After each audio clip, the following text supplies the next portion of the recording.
Okay, I'm here chatting with Lee DaCosta. DaCosta spelt D-A-C-O-S-T-A.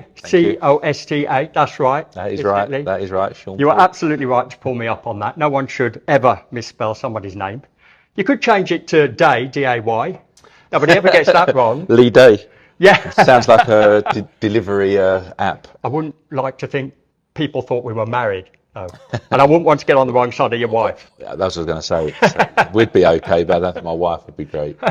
Okay, in all seriousness, Lee DaCosta, founder of Cabvision Networks Limited, recently announced that he'd made the acquisition of Unify, the Black Cab app. And I've got to say, a lot of drivers were very surprised.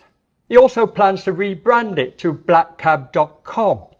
So, Lee, you are a seasoned veteran in the cab game. So I thought it was only right and proper that I would come down and ask you some frank and honest questions. And I know you wouldn't have it any other way, would you? No, look, I mean, as you said, it might have caught people by surprise, not yourself, because you know from our previous engagements that it's something that I've been interested in, and we've obviously attended a meeting, which we might get onto later, where obviously we discussed purchasing something out some time ago. It's nearly 4 years ago. That's how time flies. And we just, as we said in the press release, we weren't happy with the direction of travel.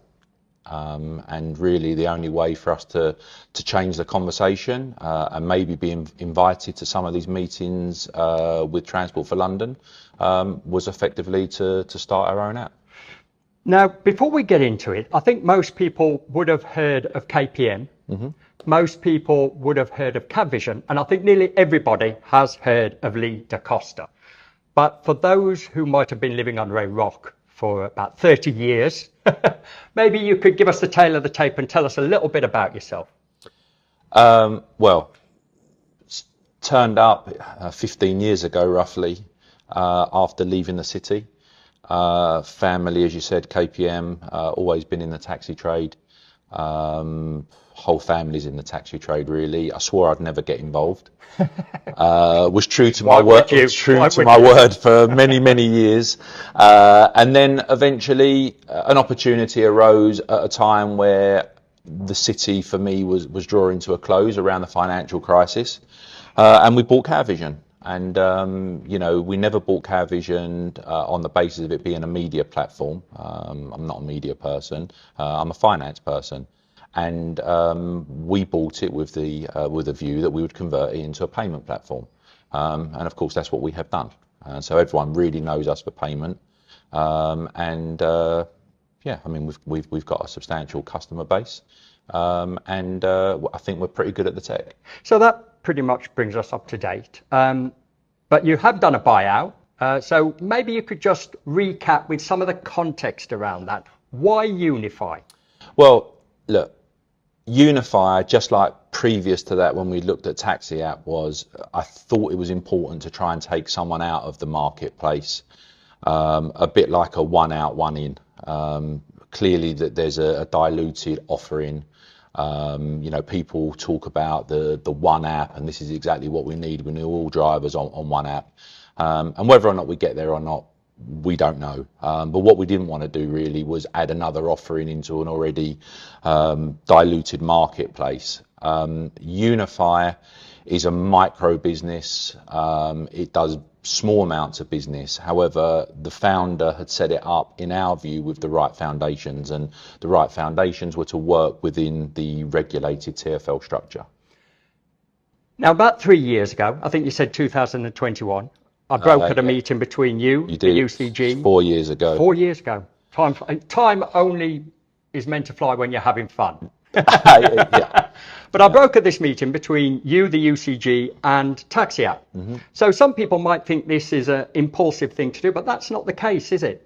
No, I mean, actually, I know there's a lot of sort of people who like to look at the data on Companies House and bits and pieces and sort of look at individuals and what they've done and, have they got a potted history, blah, blah, blah. If someone was minded to go back an awful long way, they will actually see that I was a director of my taxi. My Taxi approached KPM through Mercedes-Benz. Obviously, it wasn't a KPM thing, but they wanted to launch an app in London. So I had agreed effectively that we, as in CavVision at the time, would bring My Taxi to market. This was, I think, around 2012, maybe 2013, and they had a change of heart. So that was my first dalliance, didn't get off the ground. We then had the conversation, it was like a UTAG conversation as much as anything else, where we knew that there was going to be some impending changes at Taxi App. I very much felt at the time it needed rebranding, and we had a conversation which has remained private to this date, but we couldn't agree on a way forward. But that's another itch that's, you're constantly scratching. So soon after that, the conversations kept raising themselves internally. And so therefore we bought the brand names, the domain names blackcab.com and blackcab.co.uk. We then registered something called the virtual hand, which we'll get onto, a little bit down the line. But, we bought the domain names in 22, and we started to plan. However, when you're in the financial services side of things, there is a lot of regulation and things that go on in the background, and it just took up an awful lot of our time meeting latest standards, ensuring that our customers were being delivered efficiently, they're getting their money quickly, which is obviously an important factor, and not to do anything that was going to damage the CavVision brand by diluting ourselves a little bit too thin. But more broadly, why did you want to get into the work-focused app side of things? Plainly, the direction of travel. You look at what the more established apps are doing, and they're taking driver outside of the regulation, and TfL are continuing to turn a blind eye to it, and it's the grey area, and this needs to be settled in court and whatever. But the more that it's going on, the more that it concerns me that taxis are being outpriced from the marketplace because of third parties. And eventually that will damage CavVision, all the other payment processors, because if you've got a free market in what's meant to be a regulated marketplace, it's obviously going to damage the people that are working within the regulations. There's a plethora of apps already out there, don't we know it? And people might just think, well, this is just another app. What will make Unify, ultimately to be blackcab.com, what will make it different from the other apps? Look, the model is to leverage the CavVision infrastructure. So we're not setting up with massive costs from the start. We need to make some changes to the Unify app, which is why we haven't gone straight in and said blackcab.com, this is the new app, because it's, the Unify offering is an okay offering. But it falls short, and that's not a slight on Mickey. Mickey has built something pretty incredible as a one-man band. Yeah, I agree. Yeah.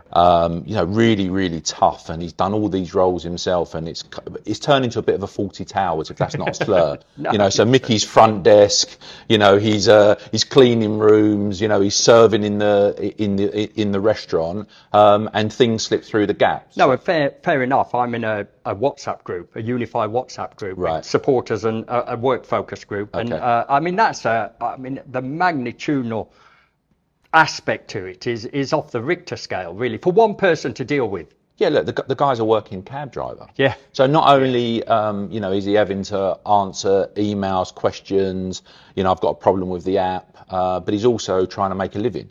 And, other people will say, the guy was far too ambitious and he should never have done it. But he had a dream, he was delivering on a promise, community promise he made with his wife, and he would do this. And I'm sure that Mickey recognised the fact that this was going to be incredibly difficult. Hence, when we started talking about potentially coming on board, Mickey's overriding requirement was effectively that we worked within the TfL fare structure and that we maintain the community that Unify had set itself up to do.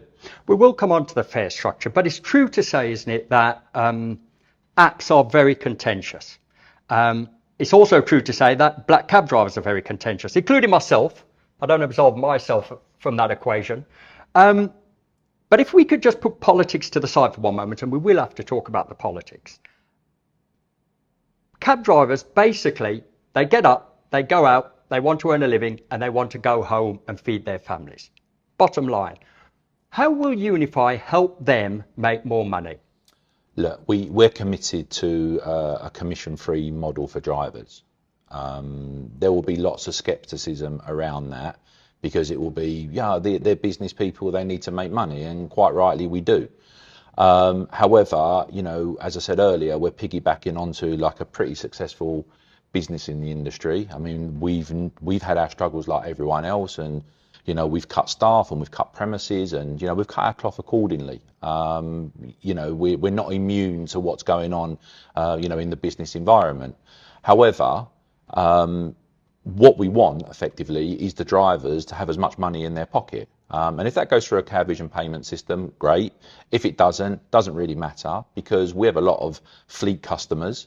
And the overriding thing for the fleet customer is to ensure that the person renting the vehicle from you has got the ability to pay the rent.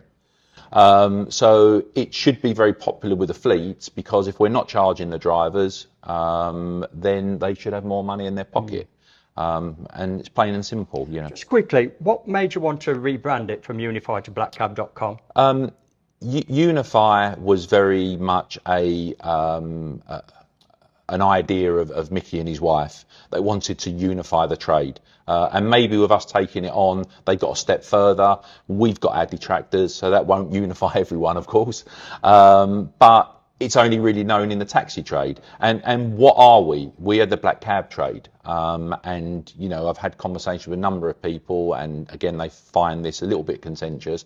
I say as an industry, we've lost the word taxi, okay?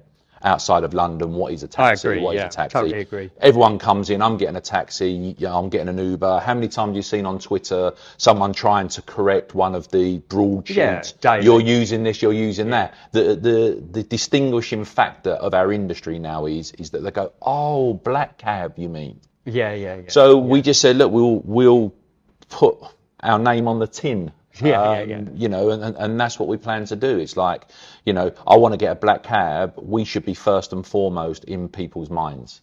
When you've got other apps outside of the taxi industry really becoming the byproduct of surface transport, we need every help that we can get. No, so exactly. Therefore we thought that, black cab was the way forward. Yeah, I agree. Now on the thorny issue of politics, and it's a question I've levied at all the other app companies, so it's only right and fair that I present this question to you. And there's legitimacy in the question, because I think cab drivers feel as though they are never the bottom line. Everybody and everything else comes before them. They almost feel like they are commoditized in some way by the other apps. But the umbrella question to this is, how do you plan to protect taxi drivers? What safeguards are there? And there's subcategories to that as well, because you've got what provisions are in place to ensure that the app will remain exclusively taxis, and what provisions, if any, are in place to make sure that the driver data is protected in the event that you might sell the company. It's a big question, and of course it's going to probably require me to make a long answer to this. Yeah, I get so it's going to be long, folks. It is. Yeah, you're going to have to edit this maybe. Yeah. But as you know from the meeting with Taxi App were thinking about doing a John Lewis type model. I didn't believe in that model. I believed in the security of the driver. What we needed is the buy-in of the driver, right? So every supplier is wholly dependent on the supply chain, right? So the drivers might well feel that they're bottom of the barrel, but actually they're the start of the chain, and the most important link in it. You could say they're the padlock, if you like, right? Mm-hmm. If you don't get something past the driver, no one else can can earn a living, Yeah, right? So if we can't create any business, how are we going to make any money from that? People who use their other apps, they use their other payment, that's entirely up to them. It's going to be an open market, free for all. What we were saying at the time is that we've set up Black Cab, and we've set up a company called, strangely enough, I was very shocked that we were able to register this, but we registered ourselves as Black Cab Limited. Right. It's not Black Cab Technology, whatever, Black Cab app, blah, blah, blah. It's just simply Black Cab Limited. Available, company's house, name change. Wow, like really, really clean. So I think we've kind of set our stall out of who we're going to work for. So brand spanking new company. And we are making a commitment in our articles to change that to say we will never apply for a private hire license unless it becomes a legal requirement. Obviously, we need a bit of headroom to say that all of a sudden, if we're doing bookings on the app, and at that point a taxi's acting as a private hire and whatever, we need to be able to be in the game. But should there not be a law change like that, then we are making a commitment not to apply for a private hire license. We're also making a commitment not to work with parties who work with private hire. So as an example, you would have Get, and then they've got One Transport. So we could never work with Get. That's not fitting our taxi only ethos. We're also talking about veto rights, so that if we did decide to sell the business, which is, I think, most of the drivers' main concerns, we build it up, you sell us out, you run off for the money. And there's legitimacy in that, isn't there? Because Halo back in the day, stabbed drivers in the back, and those ardent supporters of Taxi App also feel that they were betrayed, don't they? Yeah, look, I mean, I speak to drivers every single day. 3 days a week I'm in the Lukin Street office, 2 days a week I work in the development office. So I see customers. Some people I know well, others I don't. Some people have said to me, oh, you're wasting your time, you'll never make money at that. Others have turned around and said it's the best idea that we've heard for ages. The proof of the pudding is obviously in the delivery. And as you say, quite rightly, the drivers feel aggrieved that they've helped build businesses, and the businesses have pivoted on the model, and the drivers have left themselves with an exposure. But, once you've sold your customer, how do you get that person back? People want technology. What did Boris Johnson say? You can't uninvent the technology. Right. And I think that's where we are. We're talking about quoting Boris Johnson. I know, it's terrible. But it is true in what he said in that point. You can't uninvent it. And I think we were all at City Hall that time when it all sort of really escalated very quickly. When he made some sort of derogatory comments. So he wouldn't be my Churchill to go to and sort of quote. But he is right in this sense. You wouldn't want your partner, your kids or whatever on the street trying to get a cab in a lot of these areas now late at night when they can just wait wherever they are at their friend's party and whatever, use the app. The app says drivers outside, you go outside, you get in the vehicle. Single female at night. I know this is contentious because a lot of users of private hire apps are women, drunk women in a bit of a mess and whatever. But it still stands. It is a public safety issue sometimes being in parts of London when you'd rather have the app. And so that is not going to be uninvented. And people will come and go in this marketplace. There'll be consolidation. Obviously we've seen Lyft buy Free now. Before we saw the merger of... But also we don't know. I don't think we're that great at foreseeing the future. And I think if you're not on the first rung of the technological ladder, then you won't be able to ascend to the second in some sense. Look, as I said, I mean, for me, if we're all talking about self-interest here, right? So you've got a taxi driver. I don't want to sell myself out. I want to earn as much possible. What comes through the window, I want to keep as much as possible. That's fine. As a business, we don't want to spend fortunes for the benefits of others and then be playing catch up. I mean, we did do that with CabVision in the early days prior to the mandate. A very, very difficult period for anyone involved at that time. But, what we have here is that we're 12 years into people using apps and using apps in a big way. So you've got some drivers that are huge advocates of it. But the reality is that, as I said, we are, if you like, safeguarding our own business. right? I'm not going to say protect because I don't think there's any protection in here. I mean, the people have got so much money and they can do what they want, and you know they're buying their way into the taxi trade. And you know, I've been using the Uber app for taxis to be doing some research, and it's not difficult to get a taxi on the Uber app. No. As surprised as some people may be about that, you know, that kind of shocked me a bit. I actually recognised a few drivers who picked me up, Okay. which shocked me again. But the service was delivered very well. I paid through the app, paid the meter But also fare. you have newer drivers come through, don't you, that don't have the same hostility or animosity towards Uber that we did back in the day.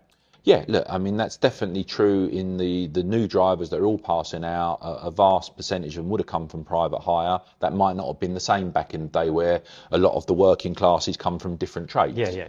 But, you know, it has been almost like a progression that people have come through private hire. They might still have family at private hire. So where we only talk about taxis, and I'll say, you know, my dad's 50 years at KPM, my granddad was a taxi driver, you know, my sister's in the business, my son's in the business, blah, blah, blah. These guys are saying, my brother's a minicab driver, right. My cousin's a minicab driver. So as you say, they don't have that same level of hostility. And also they don't have that same level of understanding that if your costs are here, you can't sell your fares here. And that is really the overriding factor here. I mean, you know, we're trying to safeguard the meter. And everyone else is selling that meter out. And if you sell the meter out and it doesn't have value, you know, it's the beginning of the end, really. Okay, we will come on to the fare structure, but some would say the elephant in the room is Taxi World. Now, Taxi World recently launched Jump. It seems to have quite a lot of support out there. Well, they are unique in the sense that they've integrated it into their payment and meter system. What made you decide not to go down that route and opt for a standalone app? Again, this is multifaceted. I mean, people like to pitch CareVision, Taxi World, Ascot's E1. Yeah. Get free now, whatever. Well, I think all the squabbling tends to be amongst cab drivers. Yeah, look, I mean, for the most part, the guys at Taxi World I know very well. You know, we have a business relationship with Taxi World. So as much as you've got advocates on Twitter, you know, saying cut me and I'm a CareVision man, or cut me, I'm with Taxi World and whatever, CareVision and Taxi World are pretty friendly. You know, without colluding in that sense. So it's not any real surprise that our modelling is somewhat similar to theirs, because we've discussed this 100 times over, what is going on in the marketplace and the regulated fare, and you know, the diminishing of the regulated fare, and what effect that will have on our business at some point. And you know, Taxi World have gone out with a model that effectively is an integrated model. You know, they sell it as an integrated system. CareVision, we don't do that. You know, it's more of a modular, you know, buy it, you know, we will supply it. We've got different, we're kind of almost like a bit like the car phone warehouse for payment in that sense, right? So we've got a variety of different models, and we don't really care whether or not our customer buys the system or wants it to be on a contract with us. That's really not a problem. What we did do, though, is we looked at CareVision as a business, which is, as I said, regulated to death. I mean, I can't emphasise that enough. Right, okay. The regulatory hurdles are just mind-blowing and only getting worse. And we did not want to merge a new business into a regulated business. So I've heard you speak about this many a time.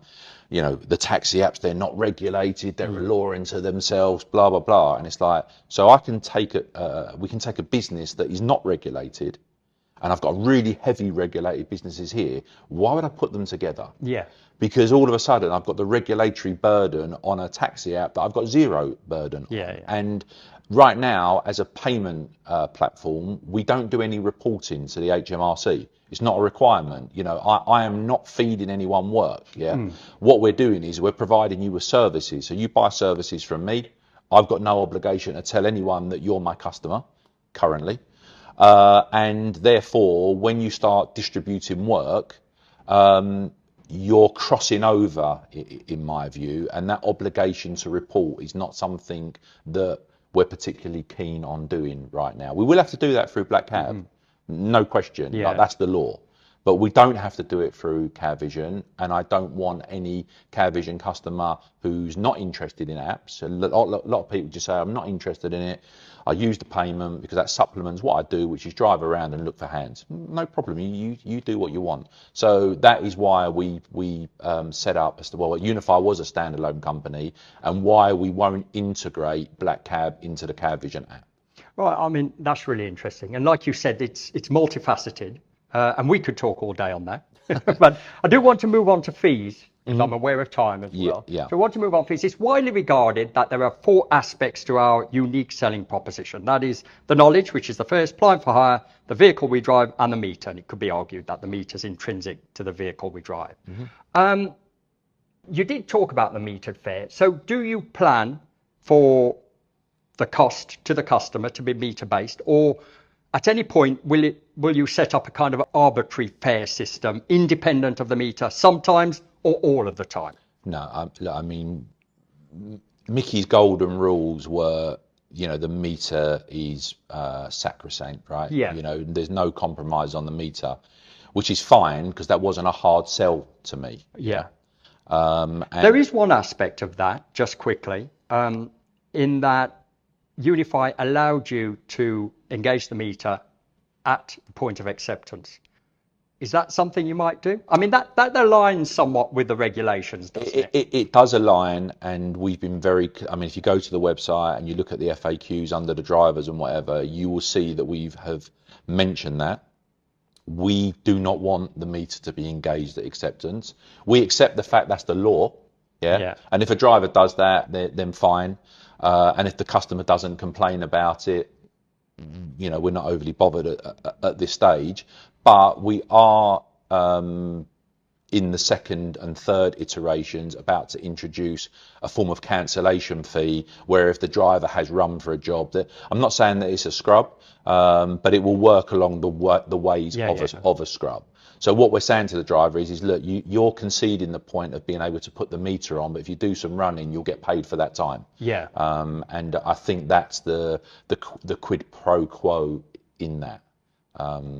So as far as fees go, what fees will the driver shoulder, and what fees will the passenger shoulder? So we've set this up effectively that there will be no fee to the driver, commission based from the meter. It's another thing that we're making a commitment to. We're leaving some headroom in there should we be successful in what we're doing, and we do decide that we're going to go out after corporate work.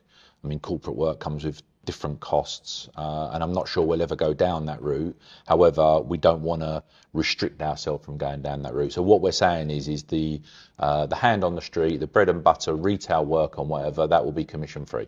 And this sounds like a bit of a remedial question, and I pretty much know the answer, but will it be open to all taxi drivers and not just CabVision customers? Yeah, no, it's open to all. I mean, I'll caveat that by saying, if you've got an analog phone, it's not open to you. But it means me. but if you are someone that has got a Android or iPhone that's 6 years old or newer, you'll be able to download the app and make yourself available for work. Now, you did mention, about taxi apps not being regulated. Are there any other regulatory hurdles? And what about competition? How are you addressing that? Well, regulatory hurdles just in terms of the Companies Act and setting things up and whatnot. And as I said, we're making the structure a little bit more complicated because we want to offer the trade groups the restricted share class that we might get on to talk about if there's time. But what we've decided is that the only way really to win over the driver's scepticism. Certainly people who are not our customer already. So I think we have some skeptics who are our customers. What's their overriding objective? And we've got some that obviously like us a lot, and we're very grateful for that. But there's nothing like dealing in certainty. Sean, I'll never sell you out, mate. Let's go and have a beer. So we're all good. Yeah. Oh yeah, okay, thanks, Lee. And and then the next thing you read another press release saying we've done X, Y, Z, right? You're not going to hear that here because the way that we're trying to structure it is that for the big decisions that would concern drivers, there would be a vote of the 3 trade orgs and the two unions. Talk a little bit about that, because that's quite explicit, isn't it? Something that nobody else is doing, something that you plan to do. Yeah, look, I mean, you know this from the conversations we had with Taxi App 4 years ago, that I harboured this viewpoint, and nothing's really changed. Quite rightly, the driver is very scared about the future, right? You align yourself with the wrong person. How much time have we got left to turn this around and whatever? We can't afford to make any mistakes. I feel that very much about CavVision and our whole foray in the taxi marketplace. Any mistakes from here are fatal. We'll never get this money back, right? So we have to be very diligent in our approach. But in relation to the driver, in my mind, the driver's primary concern is, you're going to sell me out, right? More so than the money. Yeah. It's like, you're going to sell me out. More importantly, if drivers feel they're putting all their eggs in one basket, so you're the payment provider, you supply meters, and now you're operating an app. Yeah, and they might rent a vehicle from us as well. They might get legal cover from us, from whatever. I mean, we're trying to make greater offerings to the trade, where that you can kind of bundle things together and you can make savings, right? So we're doing a lot for nothing. But if I sell you 5 services and I make money from 3, that's okay. The problem is, if I only sell you 3, I might not be making money from any of them. So the more that we do, we can hopefully be more competitive.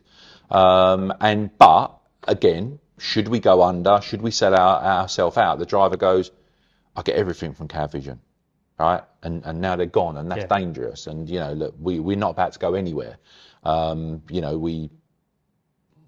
We're established in this marketplace, and we're committed to this marketplace. And through the 5 years of UTAG and whatever, and people have seen the efforts that I've made on a personal basis, to try and explain to the market in kind of layman terms, this is where we're at, this is why Sefton's expensive, this is why we need to get involved in the Part 8 and whatnot. And this is all technical, but I mean, going back to the point that you raised, what's the driver?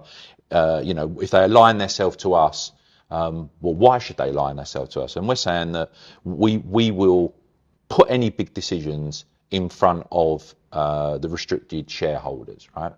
And that decision would be, we've had an approach, we're going to sell the business. On the one hand, let's say that approach comes from GET, and we say the articles don't allow us to deal with anyone who's got a private hire license or is dealing with it. However, LEVC want to buy us. Well, we're old and tired now, and LEVC currently are taxi only, so why shouldn't we sell to LEVC if they are going to stick to the criteria that we've set in the golden rules? And we've put those on the website, so if people wanted to look at that and go to the section that says veto rights, there's kind of like a pop-up there, and we set out the things that we plan to go to the trade groups in relation to. However, the trade groups may decline to get involved because they might say, well, that feels like a bit of an endorsement of you, and I don't want to endorse you and whatever. And of course, that's between them and their membership. So I can't say I'll ask someone to vote if they don't want to vote. But what we're saying is that is on the table now. And we hope that all 5 of them will take it up. So I think, again, that safeguards the driver, that we call it the super majority. So they need to get 3 out of 5 people agree for us to make a change. Right now, we can't agree if it's day or night. So that should be pretty tricky if this is controversial. But it's good to know there's some kind of oversight. Well, I just think it's a gift that we can give. So, people are saying, well, I need comfort. And back in the day when people are saying, oh, I'm worried about my money at CavVision, I don't know you, blah, blah, blah, blah, blah. And then we started paying 6 days a week. And then during COVID, we pay 7 days a week. And it's like, listen, if we don't pay you for 24 hours, we've probably got a problem. However, we pay 365 days a year. If there's going to be an issue with Barclays, who do our settlement, and they're good Barclays. Oh, there's always a problem with Barclays. What, like 6-8 times a year? 365 days, and they're down like 8 days while they're doing maintenance. I mean, it's an unbelievable service when you think about it like that, right? Because most people shut their shop up on a Friday and don't think about it till the Monday. Yeah, we're the McDonald's drive-through, right? We're open 24/7. And our customers choose to work whatever hours they want. And, we already have a great understanding of the drivers' work profiles. So we're not starting from scratch, and we're not one of these people saying, "Oh, give us a chance, give us a chance." Everyone knows us already. The app, we're playing catch up. Yeah. We're 12 years behind others. They've got obviously a substantial customer base. There's new people trying to take that customer base from, you've got bigger fish trying to eat bigger fish, trying to eat bigger fish. I mean, it is the ocean sort of world, or laws of the jungle, whatever you want to call it. But we can only be successful with the support of the driver. Yeah. And if we can't persuade the driver to give us a go and to get on board, and we've put these safeguardings in and no one else has, and we're taxi only, and we've been deliberately taxi only. I should really be saying black cab only, shouldn't I? I'm missing an opportunity. Perhaps. We're only black cab only. we're black cab only. We have no desire to work with private hire. We're putting into the articles to say we can't work with private hire. There's not really much more I can do other than drive your cab for you and then pay you. One of the biggest aspects that I was drawn to Unify is that he committed the profits to the various taxi charities. I think there was the Taxi Charity for Military Veterans, the London Taxi Drivers Charity for Children, the Disney Trip, and the Albany Charity. Yes. Is that something you would consider? Yeah, look, I mean, it's already on the website under community, so people can go there and they can read about what our commitment is. I don't think it's correct to say that all of the profits were committed to the charities. What it said is that there will be charitable donations. And we've set ourselves up on that basis. So even though that there is not there's no revenues going into the company, and there's no profitability going into the company, we're funding it so that we've got enough money to make charitable contributions from the get-go. And we've set up a little charities committee, because I think that's important that's independent, and there's better people than me that should be deciding on how the money should be spent. And we've actually chosen 3 women, which is probably a first, because I don't think any committee's ever had an all-female committee, which we celebrate in the diversity in that regard. So yeah, I mean, Heather, Claire, and Angela. They're now. Well, there's no 3 better people. Yeah, look, I mean, they're all great. They all happen to be our customer. That also helps. Although, but I mean, the reality is we didn't choose them based off of, their CabVision customers. We've chosen them based off the fact that we believe they're the best people for the job. Yeah. And they happen to be women, and it's kind of like, well, we're celebrating that, So we haven't gone out there and said that we want a male, we want a female, we want someone from somewhere else. We just looked at it and said, what people have got integrity beyond reproach. And I think that you can just pick any one of those 3 and, say, give me a name, those 3 would always come up.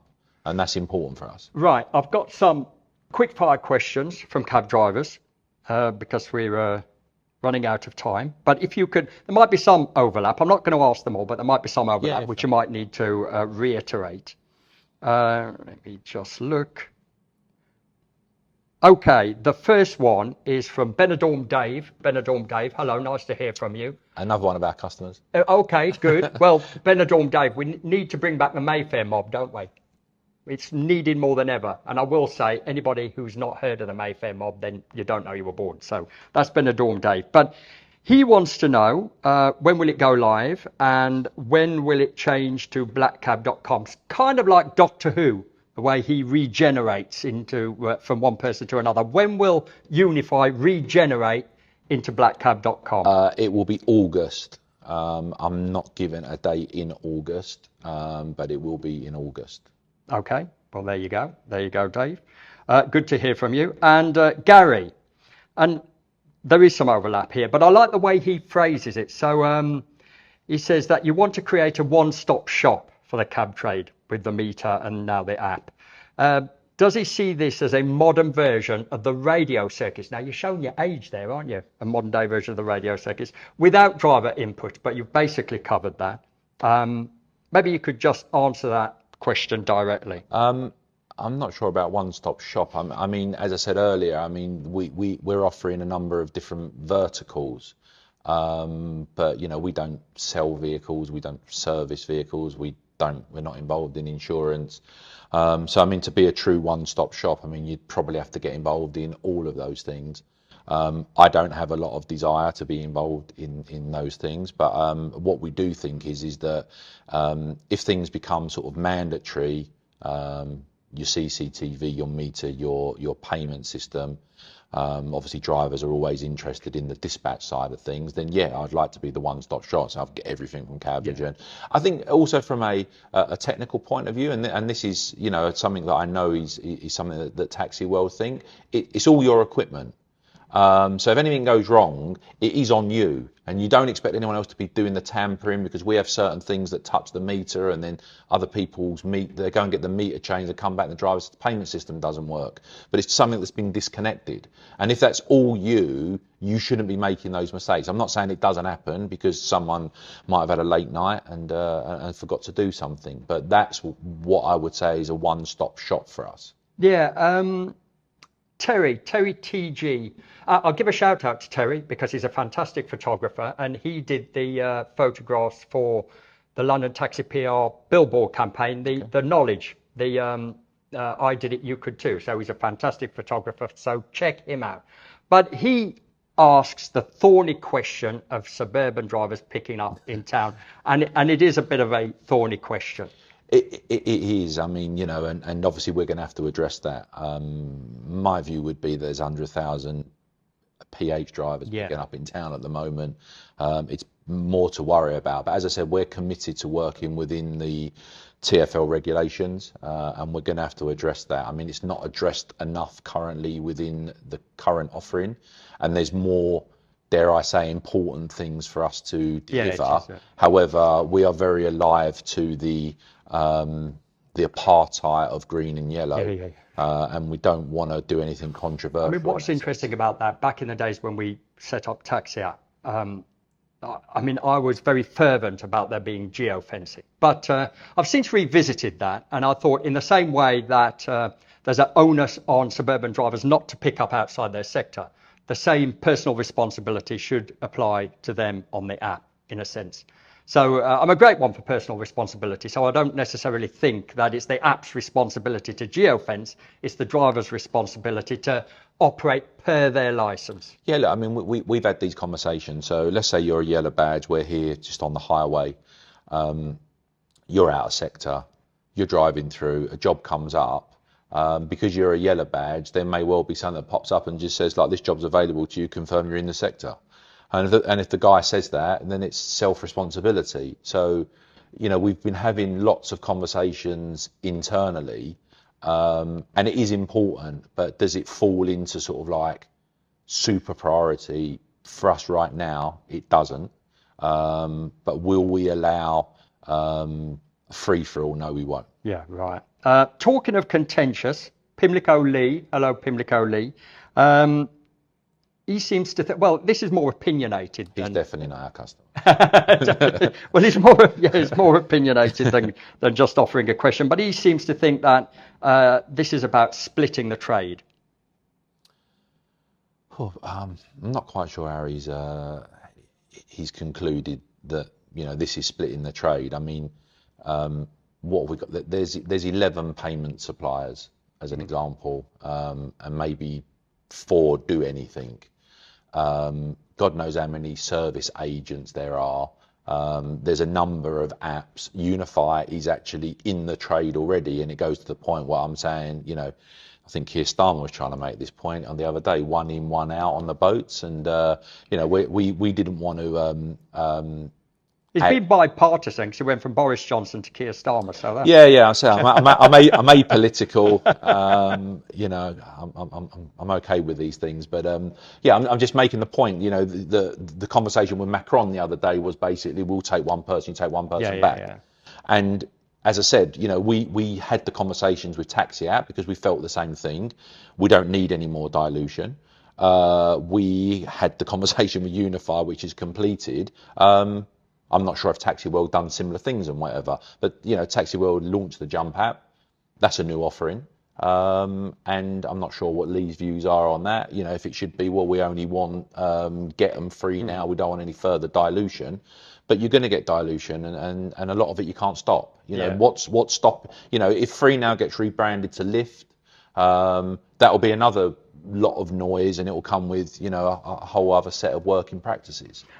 He also goes on to say that he didn't think the Unify app, the infrastructure, structurally, it wasn't a very good app. What are you doing to address that? Yeah, look, we want to protect the Black Cab brand, and Unify has needed a rewriting in a number of areas for a number of different reasons, and he's not wrong in that sense. It's a micro business, and I've tried to use it myself on certain times, and I haven't been able to use it successfully. And on other times I've used it successfully, and then that's puzzled me as to why I failed on other times.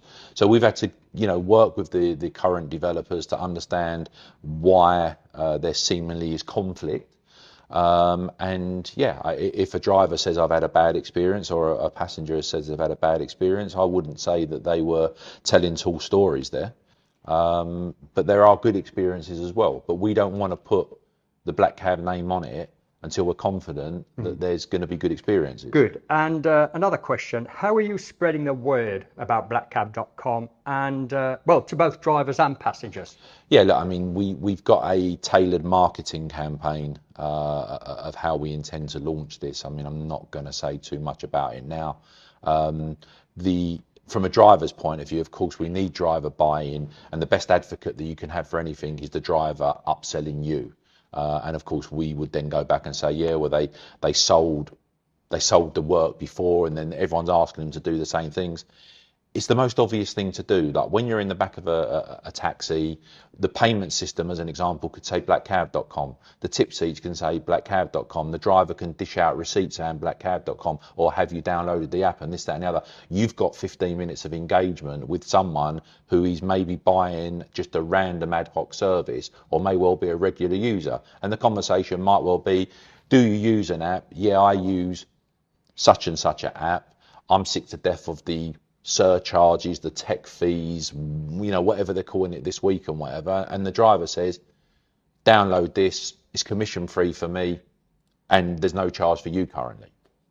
And it's committed to working in the TfL structure. So everything that you get here with us, without a middleman, you're going to get if you download the app. So if you're finishing your last drink, etc., get on with it. But you need to support that with a consumer campaign. And that's where the challenge comes. So we've started to have some conversations with London Taxi PR about joint campaigns in that regard, because we think that Andy's trying to promote the black cab trade. Yeah. And there is some reach there. So. Of course there is, and they're also doing good work with very limited budgets. But we've got a couple of tricks up our sleeve in that regard. And we will have the consumer campaign, but we've got to be minded of the money that we invest in that, because there's no guaranteed return. So to some extent, I'd rather be spending the money on the technology to make the app seamless and people looking at it as a great product, because your product's going to have to stand on its laurels. Yeah. So you go and spend a lot of money and not be quite ready, you're going to be on the back foot.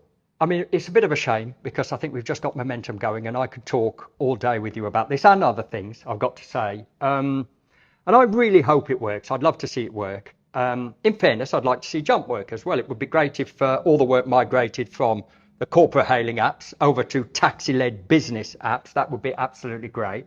But in closing, what is the biggest thing you want drivers to take away from this today? In closing, look, I hope that they think that, you know, we've got the trade's best interests at heart. I hope a lot of them are thinking this guy gets it because we don't like the direction of travel. And I just hope that they will say, like, we'll give them a go. I don't think that's a hard thing from our own customers. Yeah. Because I think that we win hearts and minds of our own customers. Mickey signed up thousands of drivers.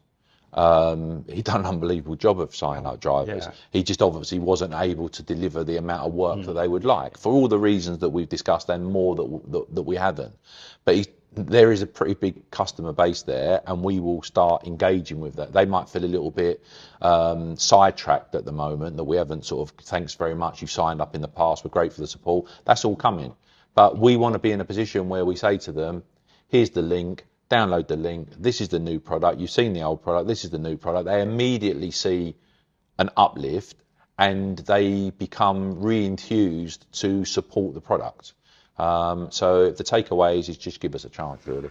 All right, well, that's brilliant. I will give a plug for CabVision because I'm on the CabVision system. It's reliable, it's really good, they pay the next day.